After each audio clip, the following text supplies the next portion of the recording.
Well, hi, thanks very much for joining us for this session around blood donation. My name's Dan Walsh. I am a Director and Trustee of Pride Cymru, and thank you very much for joining us at this momentous occasion. I'm joined by two absolute experts in the field. I'll just ask them to introduce themselves. Stuart, would you like to introduce yourself first? Yeah, hi. My name is Stuart Blackmore. I'm a consultant in donor medicine and I work for the Welsh Blood Service, and my pronouns are he and him. And Carl? Hi, I'm Carl Turner. I've had very little involvement with blood donation until yesterday when me and my husband Martin became the first, I believe, in the UK gay couple to be able to give blood under the new rules. Oh, well, congratulations and thank you for donating. I'm sure there's people right across the medical profession who really appreciate that. I also use the pronouns he, him. I'll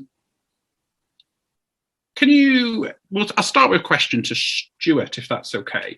Can you tell us a little bit about how the changes to the rules on blood donation have come about? Yeah, sure. I can just prefix anything I say with please interrupt me with questions or tell me if I'm using language that is a bit inappropriate or too technical, but I'll try not to.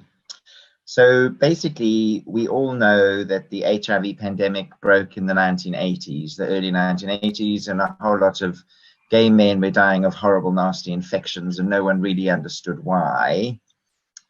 Also, testing back then, they took a while to develop adequate testing to diagnose HIV, and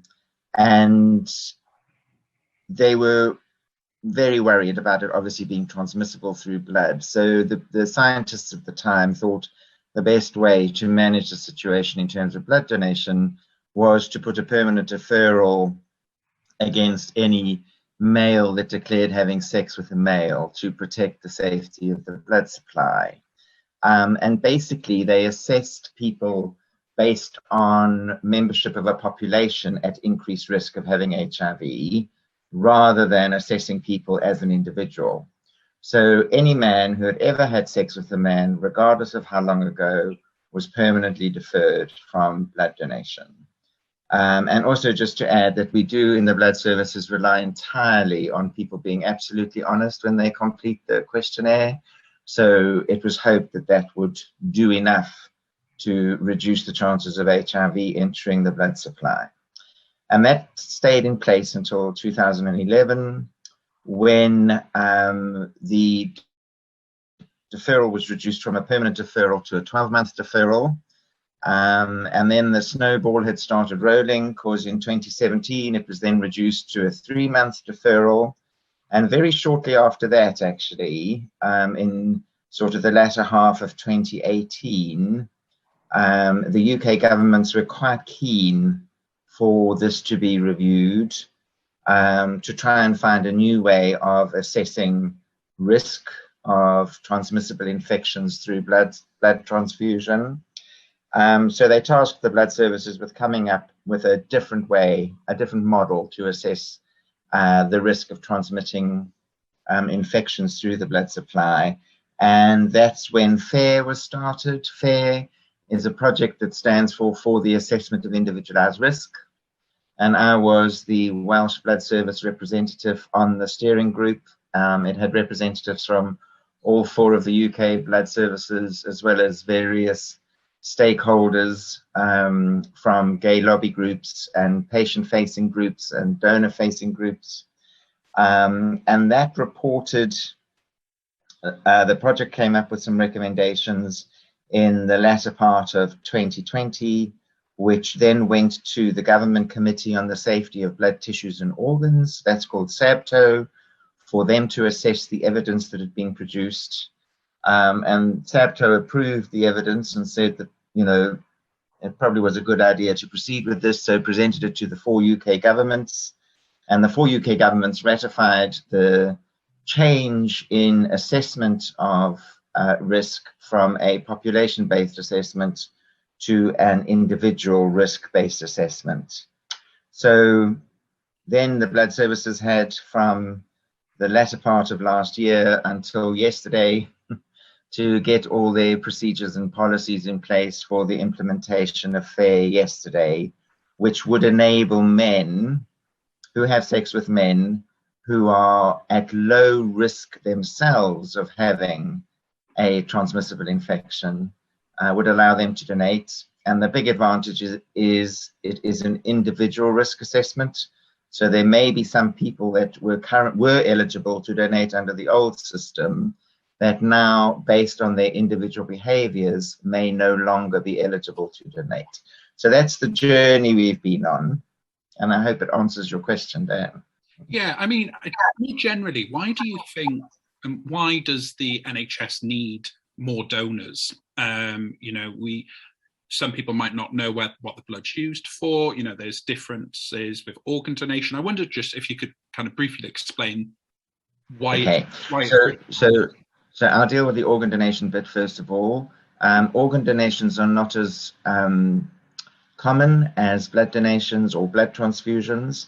Therefore, the ability to do an individual risk on an organ donor for a recipient is much easier than doing it in the blood chain, simply because of the volume of blood donors that we need to meet the NHS's demand. Okay, now we need a constant turnover of donors because donors are constantly, regular donors, obviously, like any human being, are fallible. They develop certain medical conditions which will, you know, they won't be eligible to donate with certain medical conditions or if they're on certain medications.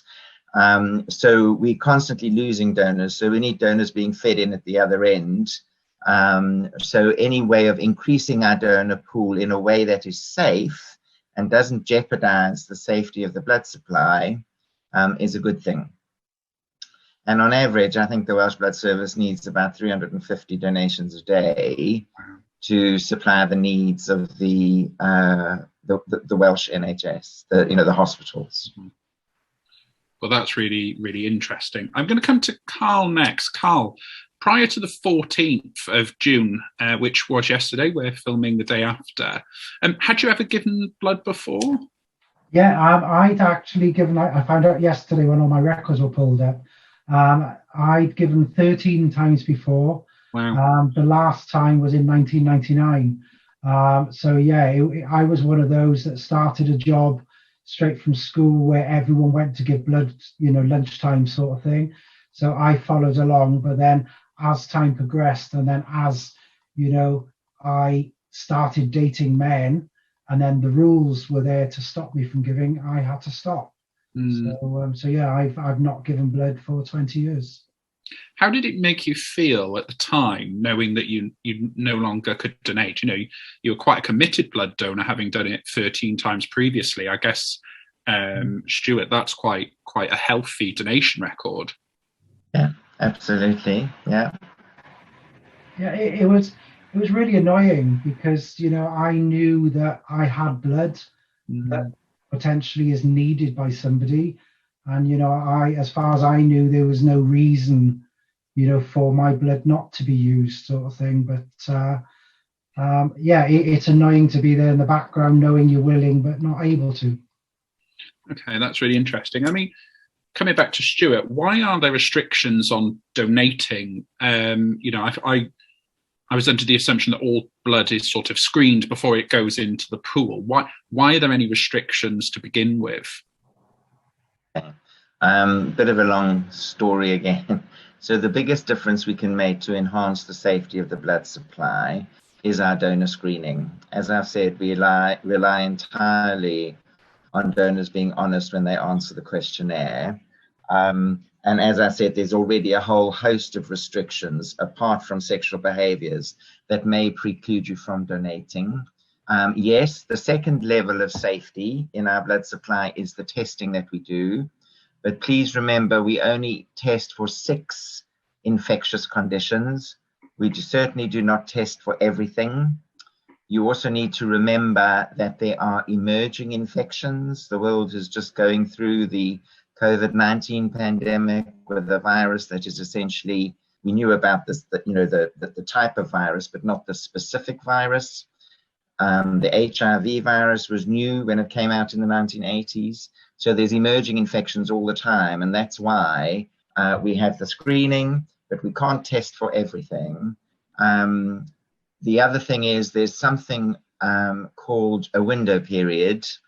And that is the period of time between a person being infected with a condition and the scientists in the laboratory being able to pick that condition up on testing. So just to give you some idea here, it's not just HIV we're worried about with individuals at increased risk of acquiring infections. The window period for HIV is 9 days. So someone could be infected, today, and then we should be able to pick it up in the laboratory 9 days later. Now, historically, back in the 1980s, that window period was far longer, okay? The hepatitis C is quite relatively easy to detect with a window period of only 4 days.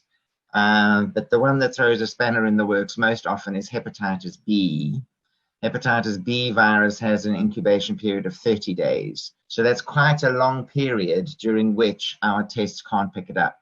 And our tests, as I say, are improving all the time. And ideally, we would like a test that as soon as you're infected, it's pick-upable, if you like. But I'm afraid that's not the reality. So the short answer to your question is we can't test for everything. Those infections that we do test for cover most of the, or the more important transfusion transmissible infections. But that's why we screen our donors, and that's why we have historically had rules like the MSM rule, which has just been lifted. Okay, that's really interesting. A lot of our community have got in touch wondering about how being on PrEP might affect their blood donation. I was wondering if you could explain what's going on with PrEP and the rules around donation there. So as you know, PrEP is basically to try and prevent someone getting infected with HIV virus. But remember, it only works against the HIV virus, okay? As I've just said, there's a whole lot of other viral infections which are transfusion transmissible, which we worry about in the blood services. Mm-hmm. So there's that to remember. So if you're on PrEP and your personal choice is to have behaviors which put you at increased risk of having an infection, and then we have a 30-day window period for hepatitis B, that's one reason. The other reason is that obviously we have screening tests for HIV. Now, if you want a drug that is an anti-HIV drug, it could interfere with our testing process. So we might not be able to pick up someone who is becoming positive as early as we would like to. And it also very possibly can give unclear results. So the results become difficult to interpret. Is this a negative result? Is it a positive result? And all the consequences that has for the owner of that result in terms of trying to convey the message to them, that the result is difficult to interpret. So ultimately, the goal of the blood service is to make our blood supply as safe as we possibly can. I'm sure we're all on the same page. We would want all of our relatives or any member of the public not to be put unnecessarily at risk just because they need a blood or a blood component.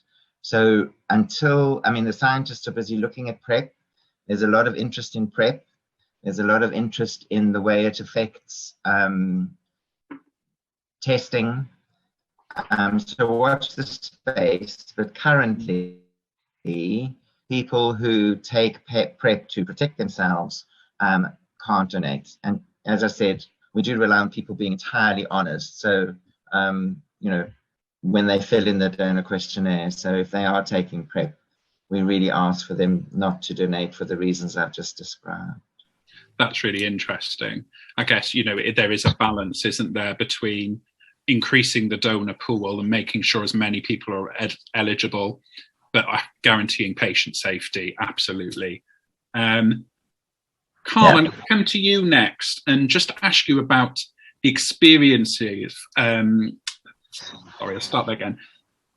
Carl, I just come to you and ask about the experience of donating yesterday. You were one of the first people in Britain to donate under the new rules.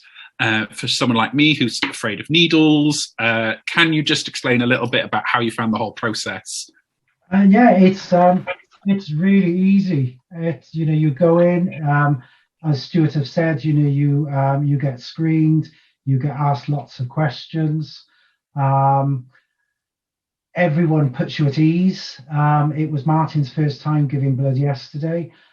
He was a little bit nervous, which some of our friends have said could be picked up on the the videos that are on BBC and ITV sort of thing. But even he said, yes, it's the same as anything when you have, a jab when you go on holiday.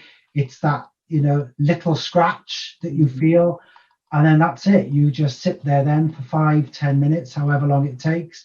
They ask you to pump your hand with a little bandage in it that just helps the blood flow come through. And with us, it was pretty quick. Sit down, wait for a few minutes at the end of it to make sure that you're not having any side effects. The lovely staff come over and give you a drink and offer you a chocolate biscuit, which is always accepted. And then, that's it. You're given information about if anything happens afterwards, a number to ring. But, all the times I've been given, like I said, years ago, and that was from when I first started work as, a young lad, I've never had any problems. Yeah, I've heard some people can feel faint and things like that, but then you just stay sitting for longer until that passes. So yeah, all good for us. And Martin have said he definitely is looking forward to giving again, and has even gone the next step. And whereas giving blood you can give every 12 weeks, so you can give 4 times a year. Okay. You can also give plasma, which you can give every 3 weeks. He now wants to give plasma because his dad and niece suffered with leukemia, right. And they received a lot of plasma as part of their treatment. So he wants to go the next step and give plasma, which is every 3 weeks. And was it local and convenient to you? How long did the whole thing take, sort of from leaving your door to the end? Yeah, for us, yesterday was a different thing, obviously, because it was the very first and it was a special thing. So we went down to the headquarters of the blood service in Wales, down in Llantrisant. Normally, when I gave in the past, it's a local centre that would be set up. So now we'd be notified, when it's available the next time at our local thing. And you can change as well. We were told yesterday, you go onto the website, you can find yourself if there's something. So like with me, I travel around South Wales with work. So a local one might not be useful for me, but I might go to Llantrisant to visit one of our, areas that I go to. So maybe I can book into the Llantrisant one in that area. So there's lots of different options. So there should never be a reason that you can't give. And it's all available on the Welsh Blood Service website. So you can find a time that maybe works for you, or at the start, before you go to work, after you go to work. That's interesting. Yeah. Stuart, I want to come back to some of the changes and other positives that have come from these new rules. I wonder if you could kind of explain some of the things that are benefiting the LGBT community here. Yeah, so historically, the old rules, we used to ask gender-specific questions. Right. So if you're a man, have you ever had sex with a man? If you're a woman, have you ever had sex with a man who's had sex with a man? Those questions are obviously going. All donors now answer the same set of questions. We also took the opportunity to try and update our IT system, which can be difficult. So we no longer just record gender, male or female. We're asking people to record their assigned sex at birth. We need the assigned sex at birth because people who are assigned female at birth, we can't make, from a male, assigned male at birth, we can make more products than we can from a female. And females for certain blood components need some extra tests to make them absolutely safe for the recipient. So that's why we use the opportunity to update that. And yeah, I think that, and the other thing is, as I said, everyone answers the same question. So we ask a question about chemsex, and that will go to everybody regardless of your assigned sex at birth. We don't ask anyone to declare their sexuality anymore because it's not relevant. All we're interested in really is in donors being honest in the way that they answer all the questions, so we can do a truly individual risk assessment, and that donor will be accepted or deferred depending on their own individual behaviors, rather than their membership of a population at increased risk. That's really interesting. So a lot more inclusive language that should make more donors feel comfortable. Hopefully. Yeah, hopefully so, and we see an increase. A couple of my friends actually went and donated yesterday for the first time, and I saw how pleased they were to do that, how it gave them a sense of achievement. You know, we've all benefited from the NHS. You know, some of us have benefited from receiving blood products ourselves.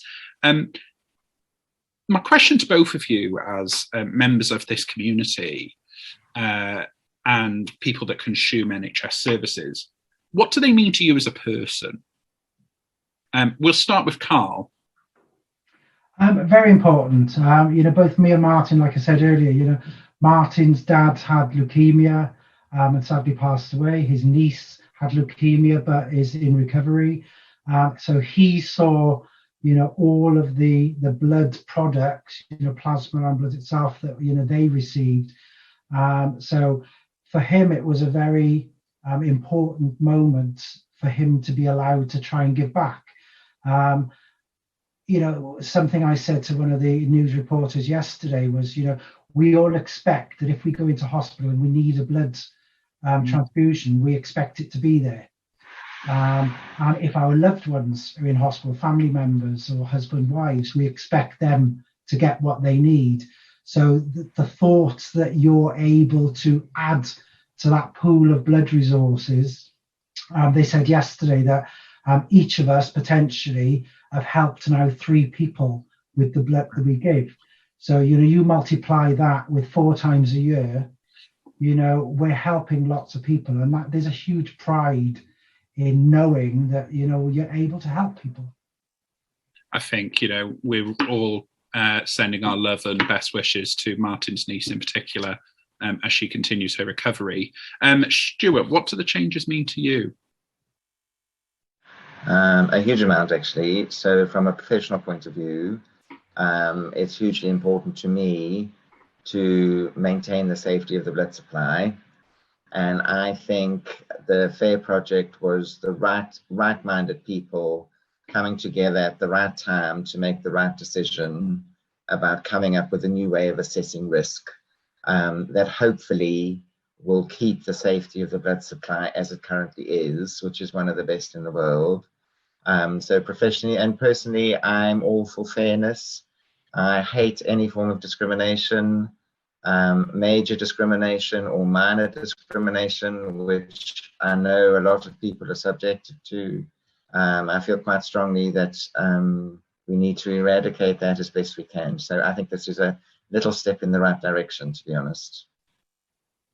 And can I ask you both for a brief message to anyone who is watching this and maybe considering going, not quite sure?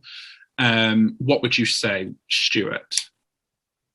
Give it a go. Our staff are very well trained. They're very empathetic. When you get through the door, just tell them that you're feeling really nervous, and, you know, would they mind if you just sat there and waited for a bit longer so you could finally make your mind up? Don't hesitate to ask any questions of anybody at any time. You can withdraw your consent at any time in the procedure, even if the needle's in your arm and you're not happy for any reason. You just put your hand in the air, obviously not the hand with the needle in it, the other one, and wave, call someone out and say, look, I really can't stand this, please, I need to take it down.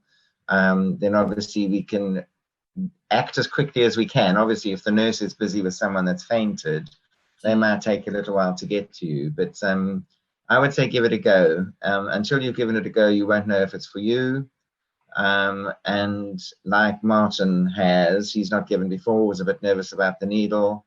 Until you know I don't think you really can make a decision. And I would just stress the importance of taking your time when you fill in our questionnaire, because it's important that you remember. And some of the questions, you know, you might have forgotten that, you know, you had some condition as a child or something. So you just need to, don't just go, no, down the list. Please give it some thought. And last word to Carl. Yeah, totally agree with everything that Stuart's just said. You know, everyone there yesterday was absolutely fantastic, constantly asking if you were okay, constantly asking if you wanted any more information and if there's anything they can do. So yeah, totally agree. You know, give it a go. You know, we've all had far worse happen to us than just sticking a needle in your arm. But it's the thought of helping those 3 people the other side. It's amazing. Do it. Well, thank you both very much for your perspectives on this issue. Here at Pride Cymru, we really support the changes, and we're really encouraging those who want to and can to go down and be part of history, really, and start their donation journey and to go back again and again and again, because you never know what will happen when you or a loved one will need the support of a donor. Thank you very much for your time. It was lovely to speak to you, and we hope to see you all very, very soon on another Pride Cymru discussion. Thanks very much. Bye. Thank you.